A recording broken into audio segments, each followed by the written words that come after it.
Live from Fargo and serving you on TV, online, and on the go. This is Valley News Live at noon. Breaking news just coming into the newsroom. U.S. Senate candidate Jason Lewis has been rushed to the emergency room with severe abdominal pain. According to Congressman Lewis's Twitter page, he was rushed to the emergency room with severe internal hernia. This diagnosis has been indicated as life-threatening if not treated quickly. Congressman Lewis is now undergoing surgery. The campaign will release more information as it becomes available, and we at Valley News Live will also provide the updates. Now, also new for you at noon, Fargo police are alerting the public about a scam website that says it was has kittens for sale.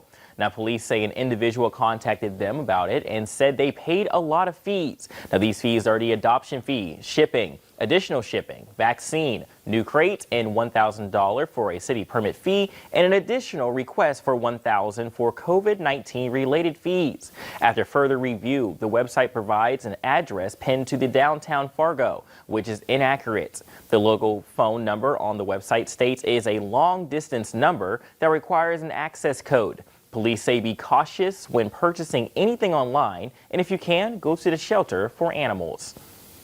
Now, some big changes starting today for elementary students at Fargo Public Schools. They started heading back to classroom for in-person learning this morning. Now, this provides traditional learning for all students in person, reminding this is for elementary students. It'll be in classroom Monday through Thursday, with Friday being distance learning day.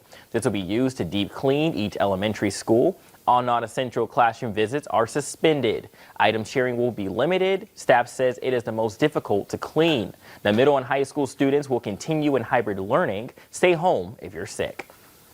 Well, another morning having to wear 2 jackets to stay warm, or at least I did. Even the teen digits seem more like an age than temperatures. Well, let's check in with meteorologist Lisa Green. I was wondering how you were doing with those jackets this morning. You need a heavier coat with this kind of weather. Temperatures way below freezing. We're looking at some numbers in the teens still and some 20s. It's 22 degrees right now in Fargo. It's 29 in Grand Forks. We're looking at 18 in Oaks and in Gwinner, and only 16 in Fergus Falls in the noon hour in October. It is cold. We've also got some wind, and that's going to be a problem because of the wind chill factor. We're seeing wind out of the west becoming southwesterly, and we're seeing some winds into the teens as well. And here's a look at your wind chills. Single digits. It feels like 5 right now in Gwinner, 7 in Valley City and in Oaks, 9 in Langdon, Boston, and Fergus Falls. So despite the fact that we've got some beautiful sunshine out there, it still feels quite cold. Here's your visible satellite map. Where you see movement in the northern valley, that's clouds. And then where you see that static gray or white, that's the snow cover. And you could see the southern valley winning the snowpack competition at this point in time, but that may change heading into tomorrow a little bit. We're looking at some quiet weather though through the rest of the day today. Temperatures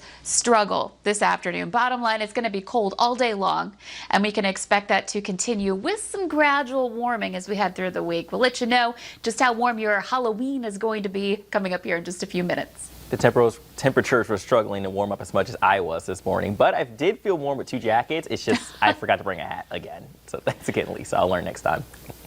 Well, police are trying to track down the person who fired a shot and it hit a 9-year-old boy outside his apartment in St. Cloud. Now, the boy was bringing in items from a car Saturday night and was near the main door to the building when he was struck by a single gunshot. Now, the wound is not believed to be life-threatening.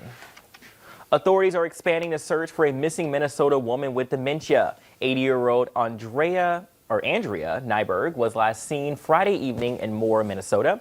Police say Nyberg has dementia and does not drive, but took the family car Friday evening and hasn't been seen since then. She was driving a red 2004 Buick LeSabre and was wearing an Aqua London fog raincoat. Anyone with information about Nyberg should call 911. We now know the name of the man who died after a crash in Walsh County, North Dakota. Police say 38-year-old Tony Ebertowski from Pensick was near Park River yesterday morning when he drove off of the road and into a ditch. His truck rolled and the man was partially ejected from the vehicle. For people who work on Election Day, waiting all day in line to vote just isn't an option. But more and more businesses are taking the bold step of giving employees paid time off to cast their ballots. Michael George has the story.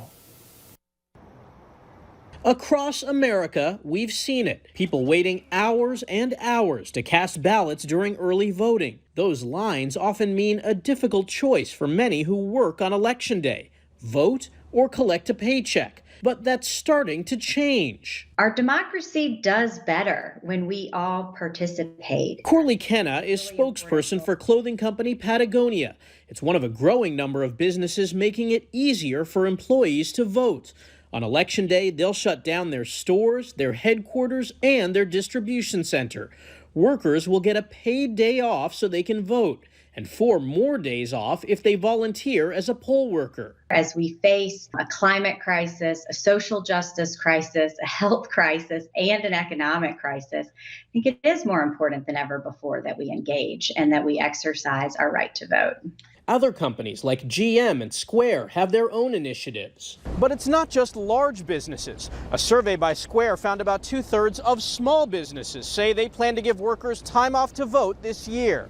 Chocolate shop Chocolatl in Atlanta has only a dozen employees, but on Election Day, they'll all have a paid day off. If you believe everyone should have the right to vote, then, you need to step up and do something about it. Co-owner Matt Wyant says closing the store for a day is just common sense. It should be a national holiday where everyone has the day off. And I think, the community of business owners that we talk with all felt strongly the same way. Sending the message to customers and employees that voting is essential. Michael George, CBS News, New York. Square's survey found a quarter of businesses are open to making Election Day a company-wide holiday to encourage more employees to vote. Well, Sanford Health and Salt Lake City-based Intermountain Healthcare announced their intent to merge today. Officials say Intermountain Healthcare is at the forefront of digital healthcare and telehealth. The combined organization will employ more than 89,000 people and operate 70 hospitals, many in rural communities. The merger is expected to close in 2021, pending federal and state approvals. Officials want to remind drivers that starting today, First Avenue North will be reduced to 1 lane in each direction between 5th Street North and Broadway for emergency water main repairs. The road is expected to fully reopen by the end of the day, which is Thursday, October 29th. Well, coming up at noon, see how COVID impacts some local soldiers heading off on deployment. And boy, was it chilly outdoors this morning. I am praying for a warm-up. Well, weather up next with meteorologist Lisa Green to plan your day.